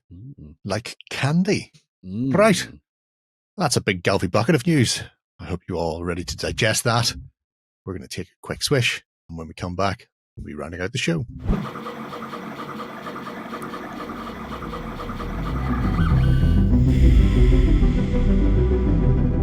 Okay, we're back, and we're ready to check out some 3D printing.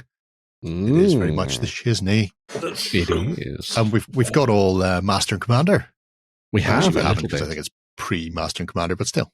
Wow. It's got sails in it and rigging. So rigging the worst. What have we gone black sails then? Would that be before Master and Commander? Yes. Ooh. Yes, it would be. Yeah. Mm-hmm. Before the Napoleonic period, which is Master and Commander. But there we go. So yes, this is a relatively new addition to my mini factory, although I think they've been doing things for a while anyway, on different sites and stuff. This is Micron Miniatures, however you want to say it. Micron Miniatures. Micron Miniatures. Ah, they are small, just like the guy leading France. Well, previously leading France. Anyway, right. Tangent. This is a selection of 3D printing goodness for those people diving into historical stuff, but there's also a little bit of sci-fi and a little bit of historical in there as well. What is this? Chibi Napoleonics? Well, let's dive into this first then. So yes, this is a selection of stuff that they've been working on for 6 mil historical wargaming. They have a whole bunch of different stuff that works for the Napoleonic period, but also for a range of periods from like the 1600s through to the 1800s and all sorts of different other wars that they're playing out on the tabletop. What they wanted to do with this selection of stuff is they wanted to make it easy to paint and easy to tell exactly what was on the tabletop. Because a lot of time you might be playing around with 6 mil miniatures and trying to get all the facial details in there and all that kind of stuff can be a little bit problematic, or you might find you've got too much detail to work with when it comes to that. That's where they went for this slightly more heroic, chibi style to the miniature, so it gives the indication of them.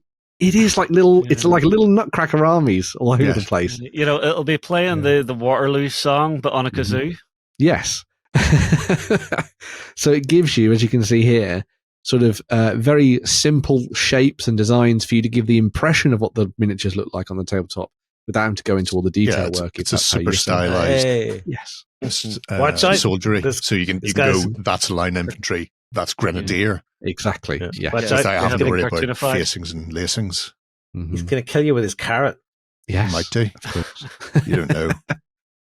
And his little tiny butter knife. You know, at first hunch, I would have said, hey, they just don't have any modeling skills, so they've just made an excuse. But if you scroll further down, you can obviously see. You clearly see that they do. Yeah. They can actually model. Yes. But I thought it was a really nifty way of doing things, especially for people who are maybe diving into historical wargamings on this scale and to this breadth. You know, if you're diving in and you're feeling a little bit intimidated by what you normally get on the tabletop, I think stuff like this is really good to kind of give you that in and start playing out those big battles and painting things up very, very quickly. Yeah. I mean, you're not going to have to worry about finding the exact right regiment and painting all the banners and stuff precisely. Oh, no, you will. For that. Oh, you're going to banners. Oh, wow. You see, they've all got banner poles with no banners on them. You're gonna have to clearly don't understand 6 mil gamers. Just get the flag. No, I really don't. I'm going to have to accept this one. Apologies. Spartans. Yeah, so there's ancient stuff. There's American Civil War. There's the Spanish succession stuff. There's Napoleonics in there as well, and they can all be scaled up and down as well, which I think is a nice little bonus. So. There's your Baleriax, Lord or Lloyd. Only some. With the little cone head. Filthy silo on the other side there. Yeah. But yeah, I just thought this. Initially, I was drawn by some of the other bits and pieces that we're going to look at later. But then I saw this, and I was like, "This is such a cool idea for kind of getting people into this kind of scale." I absolutely love it. I really want to. I would love to lean into the aesthetic of it and go full Nutcracker. Paint all the skin. I was going to say that, like a tan wood, and then just make really glossy enameled painted coats. Well, they wouldn't be enameled. You just do them in the thing and then just gloss varnish the hell out of them. Yeah. There's people going to print these out at 28 mil. 28 mil. Yeah. Oh, I'm sure. Yeah. And they will have a great time with it. Turn up to a big historical event and just lay those out and go in, here is my historically accurate army. See the other guy on the other side of the table just having a stroke. Well, it leans into that aesthetic that you get with is it Relics? Yes, I suppose. That sort of toy army sort of look. Yeah. Look at them. I'm kind of liking it, actually. I'm digging it. I mean, it's very, very different, and I like that it's so very, very different. It's a bit like if Lego did actual something that wasn't Lego. No, what's the one that isn't Lego? Playmobil. Mega Blocks. They look like Playmobil with the big round head, because they've actually got. Oh, yeah. Oh, Jerry, look. You actually get to 3D print your rigging, so you don't have to do rigging. Yeah. Oh, yes, that's right. What are you looking at? We're looking at Grenadier Guards and mitred hats there. This was the stuff. This was the stuff that initially drew me to them, because I was looking at. I've been thinking back about naval stuff recently, and one of the things that they've done is they've done these rigging and sails kits. So they just slot into the ships that you already have in your collection. Yep. You just get these, and they're done. Not putting rat lines on. Not putting rigging on. Don't care. Exactly. Just away you go, really. Because a lot of the time, people will have to use Warlord do like the acetate. They use acetate for the rat lines and then thread for the rigging. Whereas this gives you just those hard 3D printed resin rat lines that you can stick on. That'll be a lot easier. But they're going to break every time you touch them. Well, only if you're a ham-fisted buffoon. Yeah. Base your boat. You could magnetize them. We talked about. Every one of us has played someone who's grabbed their miniature in a way they didn't like. Yep, that's why you put a base on your boat. Use the base. Base for maneuvering. Base to handle. Anybody attempts to pick up miniature by miniature gets a slap. Yeah, you see this? They pick it up by the crow's nest. They get thrown away. I love those trees. They're very weird trees if they would load. No. Here they go. They're very alien plant. Mm-hmm. I hope obviously got that. I assume they've been done. Are they hollow inside? Looks like it. It looks like it. Yeah. So the resin falls out, so they're light. Mm-hmm. Oh, they're using them as an armature. That's a good, nice idea. That's a brilliant idea. Oh yeah, because you squeeze the PVA glue into the middle of it, and then don't squeeze the PVA glue into the middle of it. That'd be terrible. I really no. Wouldn't. I think I prefer them just as they are, though. Yeah, you like the alienified version? Fit it like a donut. Oh, I hope no one's got that fear of holes, whatever it's called, tryptophobia or something. Oh, yeah. Yeah, hold on. Let me just treat you. Hold on. Whoa. That's just for any epileptics in the crowd there. Just weeding them all like today. It doesn't get any bigger. I can't believe it. Let me try this. Oh, no. That's as big as it gets. Lloyd, you're the worst. You can see it well enough. Jeez. But yeah, lots of stuff there in sort of like 28 mil as well. So if you're interested in going up to a slightly larger scale and playing around with some sort of more realistically sculpted miniatures, you've also got those options, which I think is quite nice. It's always good to have options, obviously. And if you've got a particular style that you like, maybe you're a big fan of the slightly more heroic look of Warlord models, for example, with the bigger hands and stuff, then some of these miniatures would be a really nice fit for what you're doing there. These look a lot like the miniatures that are coming out from Warlord, but in their 13.5 mil. If they were like big, this is kind of what they would look like. Yeah, I think these are still meant to be like 15 mil miniatures or 6 mil miniatures. I think they scale up, so you can have them in from 15 all the way up. So I think, but yes, obviously you can do them at 6 mil, which is great. Yeah. Look at them. Well, they're slightly different again. Either a little more blocky in the body. Yeah, but it's a good little selection of stylized stuff. Obviously, good to see the finished product in a lot of these images as well. Oh, quickly before we move on, click in the bottom right-hand corner. L'Inquisiteur. After you've looked at this. Yeah, or we just skip that. I'm really? digging those little nutcracker style miniatures. Pope Francis the Inquisitor. Oh no, there's one I saw recently. That's awesome. Someone did a battle pope. A battle pope, correct? Oh no, it was glorious. As in the battle pope. No, just an interpretation of a battle pope. All right, no, because the battle pope is a comic book character. Oh, there you go. So, I remember seeing that comic. Oh god, I've got T-shirts for him. I was about to quote the T-shirts, but I can't because that would all have to be Go and look for that one up, kids. Battle Pope, safe search off. There you go. And then to finish things off, there was also a nice little set of Sci-Fi miniatures that I saw pop up as part of their more recent releases. So if you're looking for something a little bit more pulpy, so obviously we talked about things to do with the 80s and 7TV earlier. They do like the Star Force range, which is a kind of like ray gun retro style collection of fun characters. So you've got some aliens there, a fun buggy, and all sorts of bits and pieces. So if you're diving into games of that ilk, have some really nice. They're awesome. They have brain balls. They look not dissimilar to your alien overlords for BotWar. Yeah, Lloyd, if you open the box that I give you. I see that, yes. Well, I did open the box. Because the box won't close properly because the base is too big. But yes, you've got your ray gunners that are looking very, very nice indeed. Would be a good fit for a whole range of different games out there and that kind of pulp vibe. I love the pulpy look. Yeah, and one of them has a probe. Yeah. Be afraid. Be very afraid. Probe for the balls. Yeah. I always love the ray guns with the little rings on them. Yeah. The little coils. Like style. That has to come back. Someone has to bring that shit back. I'm sure they will. I'm sure there'll be a movie or something in the near future that'll kind of really embrace that. But, you think? They'll do it with modern graphics so it'll actually look weirdly good. Yeah.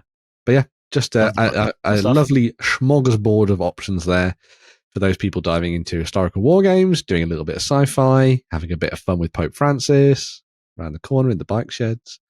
And then also diving into sort of epic battles in 6mm as well. So don't tell me he doesn't do that. I'm saying nothing. I'm staying out of this one. He doesn't do that. For once, nothing I've said in this episode is going to aggravate people. Yeah, you feeling okay, Jerry? You coming down with something? No, I'm glad. All right, so Micron Miniatures, check those out. And then give me links to your projects whenever you decide to do the Nutcracker armies in 6mm, because I want to see that. That would be really cool. Because I'm not going to do them myself. Christmas. Did you win one of our prizes? Find out on our prize claim center over at OnTableTop.com. Here we list all our previous prizes and those who have won. If you see your username, fill out the form to claim your prize. All prizes must be claimed within 30 days. Right, we have a couple of Kickstarters to finish the show off with. We do. And we're going to be kicking off with King Games as they return to the wonderful world of Dunkeldorf and the House of Serpents. Yeah. So, I kind of love these. They're so good. Kind of, Jerry, come on. This is the fifth Dunkeldorf Kickstarter. So, Nicky and Nana are back, adding another layer of fantasy fun to Dunkeldorf. Must point out right off the bat, there is no game for this. This is just a range that they've been developing over time for their own Warhammer Fantasy roleplay game. So they have that aesthetic of being a sort of European medieval look crossed with a touch of the fantastical. This time round, we have a Borgia-esque House of Usher type fallen nobility. The House of Serpents. They've invited you around for tea and drinks, a little soiree. Things are all going wrong. Yeah, I'm calling that Marabette after my brother's Pug Ugly Pug. The range itself is metal, mostly one piece. Occasionally they'll do something that's multi-part. There's a knight, for example, that in this has got head options and a shield option. But the idea is the sculpts are ready to go, and you can just drop them into your games as quickly as possible. They're doing daily unlocks. As you can see here, the Harlot Knight has been unlocked along with Odette and the messenger, Jurgen Klopp. Sing it with me. I'm so glad that Jurgen is a red. I'm so glad he delivered what he said. Jurgen said to me, you know, we'll win the Premier League. You know, he said so. I'm in love with him and I feel fine. There's also Wolfram Richter, the traveling judge, and more coming as well. So you can pick these up in a variety of ways. You can go for the House of Serpent, which I think is mine, which is all of the above, plus all the stretch goals, plus the furniture. Or you can just pick up the individual miniatures and furniture as add-ons. I love the cat furniture. I love the little daily unlocks. There's a really nice set of Fabergé eggs and stuff. So, I mean, we looked at them in India a long time ago. And just the range, the breadth of character in the models themselves is great. But then the little addendums, the extras for decorating your board, your diorama, whatever it happens to be, is all there. As you can see, even drunks the one in the drunk prancing on the peacock. Floor. The one drunk on the floor who's pissed himself. Where? Oh, yeah. He's lying against the table. That's his beer. Okay. It's small enough that I thought it was the other thing. It's shocking. They wouldn't let him sit in the prancing pony. They have, standards that get somebody to turf him out if he was doing that. But yeah, gorgeous stuff though. Oh, it's absolute dream. So the what's a DKK? Terrain pieces are going to be Danish krona. So yes, prices are in the Dane law. You'll have to convert that into. I can tell you what it usually gives you an approximate. Yeah, it'll tell you up the top somewhere. So it's not in the Blood Guild. No, it says about £6 for that. There you go. Yeah, so about 80 quid for the House of Serpents if you're after it to get everything. Very nice, because that's what I paid. And then are all the old ones available in the Kickstarter as well? Because I've seen them do they that have before. done all-in pledges and stuff in the past. I imagine you may get some of those, but if not, they're already on the website where you can go and get them anyway. Fair. So, fair. Might get options through the pledge manager as well at the end, perhaps. There will be an all-in come the pledge manager to pick up everything that's been unlocked, because some of it is stretch goals and some of it is add-ons. But just the sheer breadth, there's Lemmy, sheer breadth of miniatures they've done. If you're looking for a really characterful set of fantasy miniatures to put into a city / town that may or may not require guards around traitors and tolling, then that's all very doable. What's the crack with the artwork here? Is that something you can buy, or what's?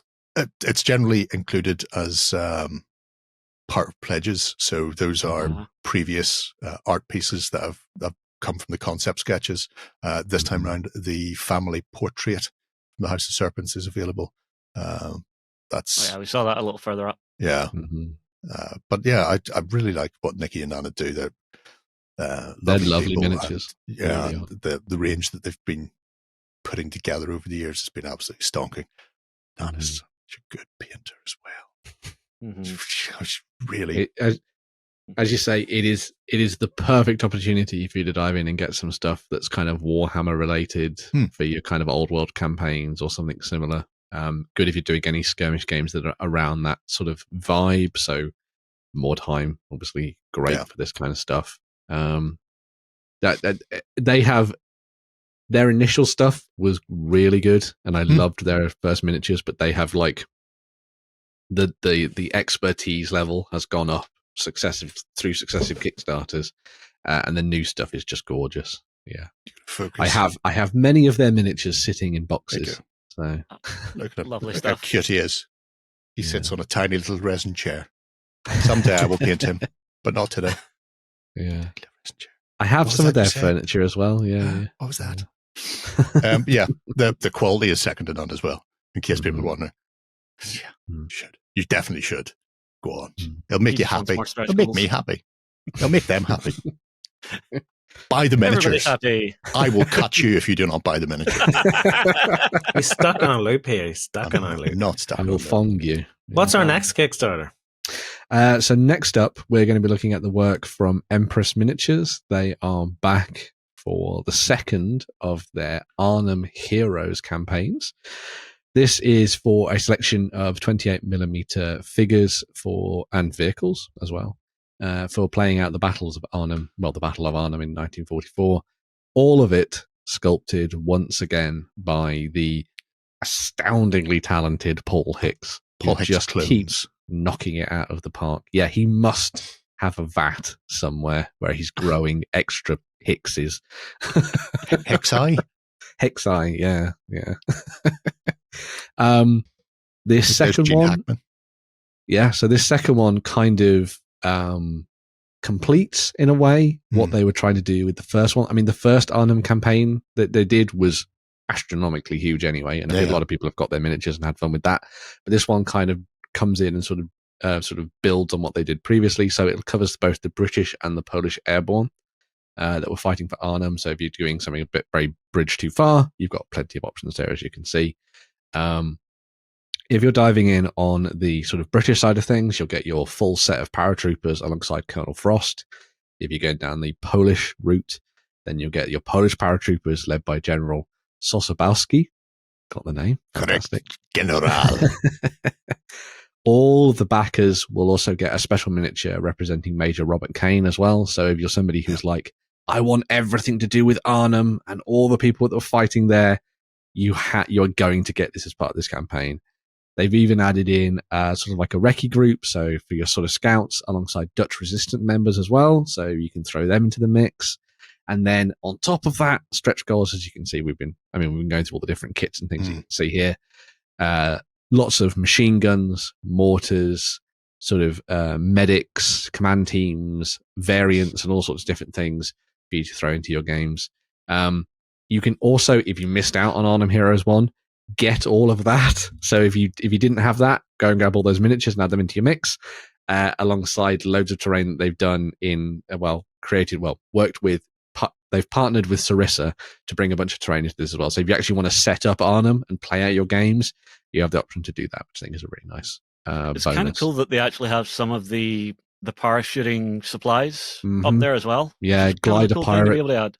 Glider pilots and everything there as well, so you can set up your little scenarios, which I think is fantastic. Or a lot of this is based on actual photography from Arnhem. So when we've been seeing the previews and stuff of this, it's been really interesting seeing like Hicks's work and then a couple of black and white pictures of like moments that are so intertwined, and it's just a really nice kind of, well, effectively like a love letter to Arnhem, really. And whether or not you're approaching this from the strictly historical point of view, or maybe if you're going to do this slightly more Hollywood way, you have some options there for you to have some fun with. So, yeah, really good. The nice thing about it is obviously, I mean, once you've got your paras, they're good for whatever game you're going to be playing as well. Yeah. So you're obviously not restricted to Arnhem. Once they're in there, you've just got a whole host of figures to drop into wherever you want, really. And they are absolutely corking sculpts once again by the Hexi. It's nice to see a good breadth of terrain from Sarissa for this as well. Yeah, I mean, they've been doing World War II for donkey's years, so it's a good opportunity for you to dive into their collection and find some nice kits to play around with. What makes them Polish? The fact that they were from Poland. When a mummy and daddy love each other very much. But if you look at their gear here, can you just take like a regular sort of British miniature and just paint the beret paint the beret, that blue-grey, Hey, Polish. Yes. Because they would have been kitted out in our stuff. So, well, that was it. They were exiled in England or in the UK whenever they were trained up and brought in there. So kit is good to go. I imagine the cap badges it looks like they've got cap badges, so they might be slightly different. But a lot of people don't really care about the distinction of cap badges. Yes, I'd imagine that Hicks has done the two sets separately as you see them, just because he's so accurate with what he's trying to represent. But but yeah, look, Piat wielding lunatic. Is that Jeremy Clarkson's father-in-law? I don't know. Is it funded? Oh yes, definitely funded. Oh God, yeah, way funded. Yes, it's cool. It's never not. Let's face it. It was always going to be funded. First one was, and this one just completes the set. With V for Victory coming soon and Bolt Action later in the year, perfect opportunity to start working on some World War II. So correctamundo. You could do a what if for the Warsaw Rising, because the Polish powers were supposed to be dropped in as part of that, and then the British Air Force went, "We're not going that far." So they should have been supported, so you could do it completely as the action was supposed to be fought. What if with your guerrillas on the ground and then additional paras being deployed during it? They shouldn't have relied on Ryanair to do the. Yeah. Whereas they were relying on the RAF. Apparently they didn't want to lose any planes. I think you're wrong there. Ryanair would have went. So give me a few extra quid and I'll definitely do it. I mean, let's be honest, those planes would have been standing room only. That's great. Right. Both funded, both have, 5 days left for House of Serpents and 6 for Arnhem 2, the Arnhem. So if you want to get in on those, you can do these things. I think we're done here. I think we've been done for some time. We will return on Sunday over on tabletop.com for the XLBS, where our Cult of Games members will be able to suffer through us doing more of this. That's also where you need to go if you want to win that prize this week. Don't forget, hop over, comment on this video on the site. We shall return next Friday for more of the same. Until then, have a great week of gaming. Bye-bye. Go ahead and check out our other content on screen now. And while you're at it, why not hit subscribe and remember to ding our dong. Go on, you know you want to click it. Go on.